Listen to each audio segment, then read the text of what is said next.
Muy buenas, en este vídeo vamos a resolver los dos ejercicios que aparecieron en la convocatoria de julio de 2021 de la EBAU de Canarias en la asignatura de física referidos a campo gravitatorio.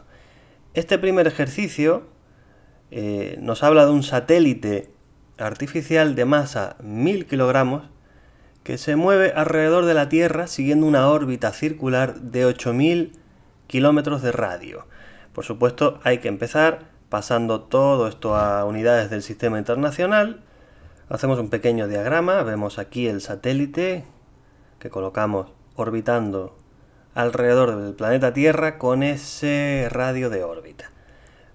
Me solicitan en el primer apartado, apartado A, velocidad orbital del satélite y el periodo de revolución. Bien, nosotros sabemos que este satélite, al estar bajo la acción del campo gravitatorio terrestre, sufre una fuerza gravitatoria, es decir, la fuerza que ejerce la Tierra sobre dicho satélite, que se puede calcular con la ley de la gravitación universal. Constante gravitatoria por masa de la Tierra, por masa del satélite, partido el radio de la órbita al cuadrado. Pero al mismo tiempo tenemos que dicha fuerza gravitatoria tiene que ser igual a la fuerza centrípeta del movimiento circular que se provoca ahí, masa por aceleración normal. Si igualamos ambas fuerzas y además sabemos por ecuaciones del movimiento circular que la aceleración normal o centrípeta es velocidad de órbita al cuadrado partido por radio, sustituimos en esa igualación que hemos hecho ahí, simplificamos las expresiones, eliminamos, como ven, masa del satélite y uno de los radios, y nos queda que finalmente la velocidad orbital se podrá calcular como la raíz cuadrada de constante g por masa de la Tierra partido por el radio de la órbita. Solamente tenemos que sustituir estos datos, los tenemos todos, la masa de la Tierra es un dato conocido del enunciado, y el radio de la órbita son esos 8000 kilómetros, por supuesto, pasados a metros, como decíamos al principio. Todo eso dentro de la raíz cuadrada, introducimos los datos en la calculadora y con esto tendremos una velocidad, como vemos, aproximada de 7061 metros por segundo.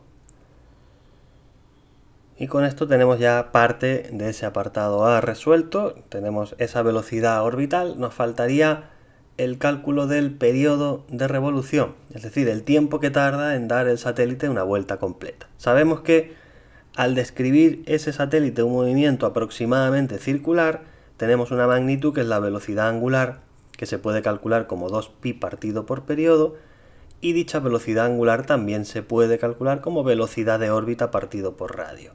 Si igualamos estas dos expresiones, obtenemos aquí esta posibilidad de despejar el periodo. Multiplicamos en cruz y nos quedaría al final velocidad por periodo 2pi por radio, despejando periodo quedaría 2pi por radio partido por velocidad. Con esto, como tenemos todos los datos, la velocidad es la de órbita que hemos calculado hace un momento al comienzo del ejercicio, pues simplemente sustituimos esto en la calculadora, aprovechando que tenemos ese 7061 ya en la calculadora como dato anterior, pues nos da un periodo de aproximadamente 7119 casi segundos.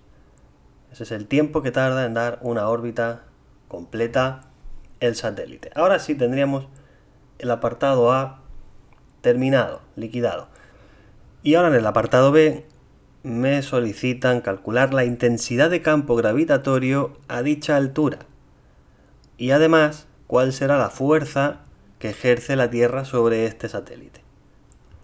La intensidad de campo gravitatorio lo podemos representar aquí, es un vector también dirigido hacia el centro del planeta, del cuerpo que ejerce ese campo gravitatorio.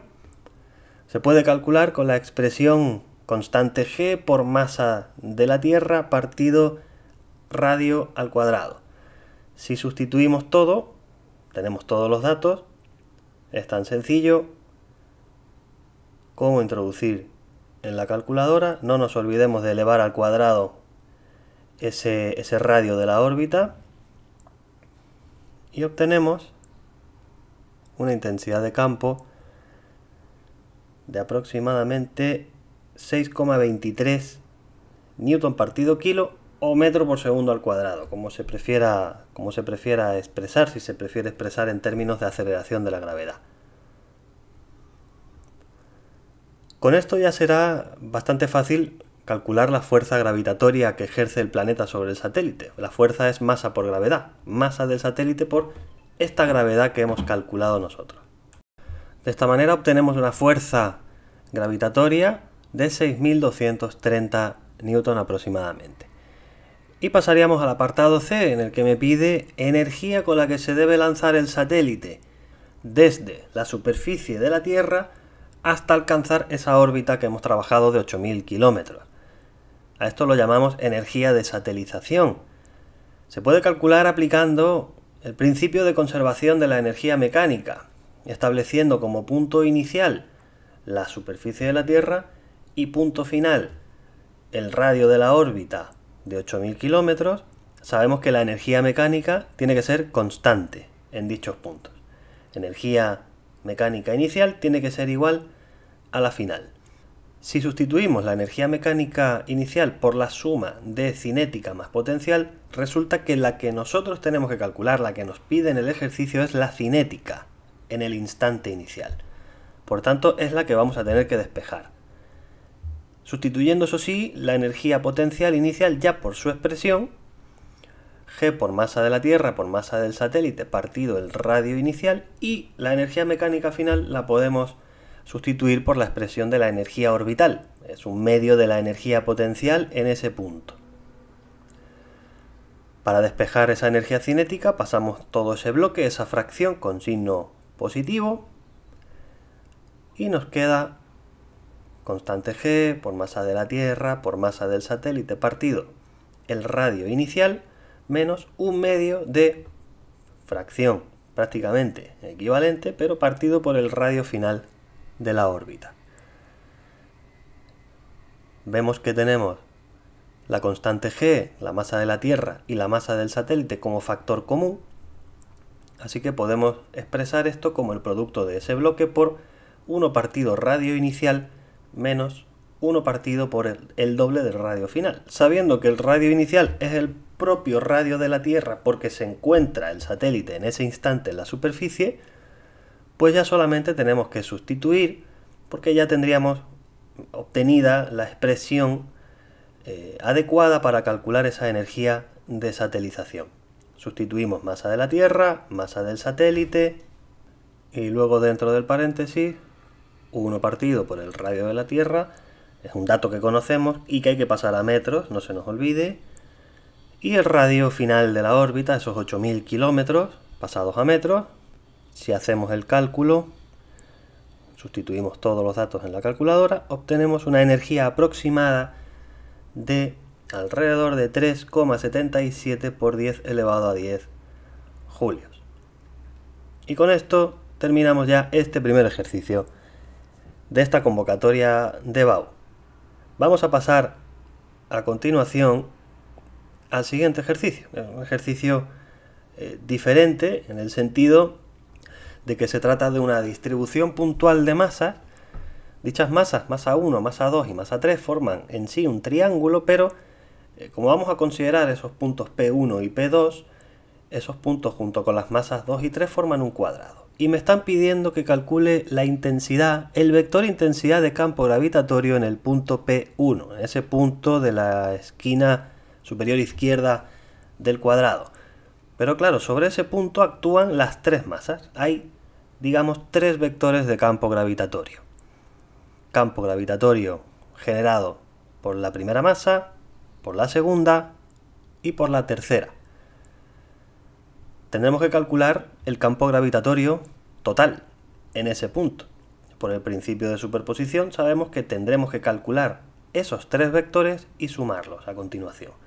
Utilizamos la expresión para el cálculo del vector intensidad de campo constante g por masa partido radio al cuadrado por el vector unitario en la dirección de la masa al punto, lo hacemos tanto para la masa 1 como para la masa 2 y la masa 3. Vamos a hacer tres cálculos prácticamente idénticos, solamente cambiando los datos de masa, los datos de distancia al punto y los datos de vectores unitarios de las masas al punto. Podemos ir sustituyendo los datos que ya sabemos. En este caso, pues la constante gravitatoria es idéntica en las tres expresiones. Cambiamos las masas. La masa 1 y masa 2 son idénticas, son 100 kilogramos. Y la masa 3 es la mitad, son 50.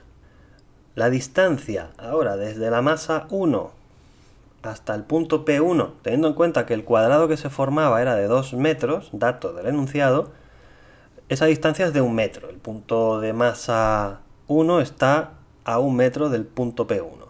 Y el resto de masa, la masa 2 se encuentra a 2 metros y la masa 3 sí es cierto que tendremos que calcular la hipotenusa de ese triángulo rectángulo que estamos sombreando aquí para poder averiguar la distancia desde la masa 3 hasta el punto P1. Es sencillo, sería el cálculo de esa hipotenusa utilizando la raíz cuadrada de la suma de los dos catetos al cuadrado. Teorema de Pitágoras.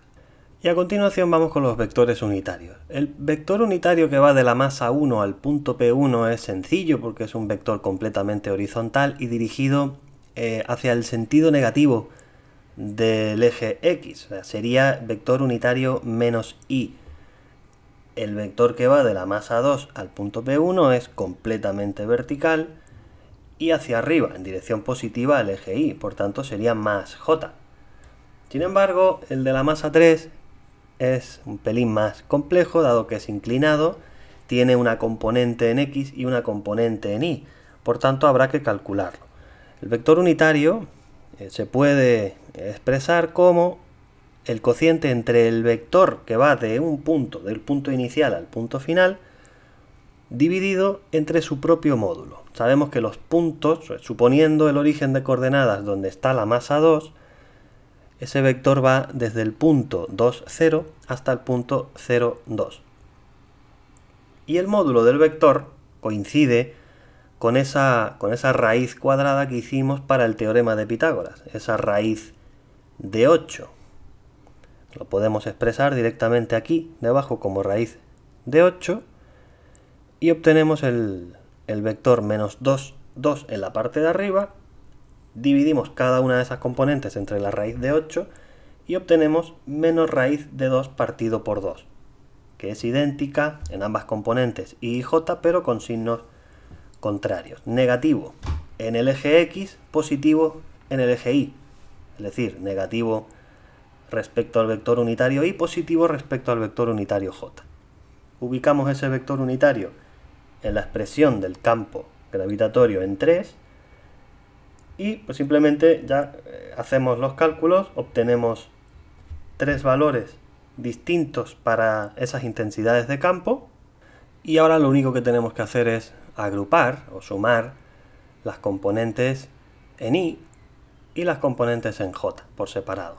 Si sumamos las componentes en I obtenemos aproximadamente 7,5 por 10 a la menos 9i y agrupando las componentes en J obtenemos aproximadamente menos 2,5 por 10 a la menos 9 J. Ese sería el vector en Newton partido por kilo, vector intensidad de campo en el punto P1. Terminado, por tanto, el apartado A de este ejercicio. En el apartado B me pide el potencial gravitatorio, pero en el otro punto, en el punto P2.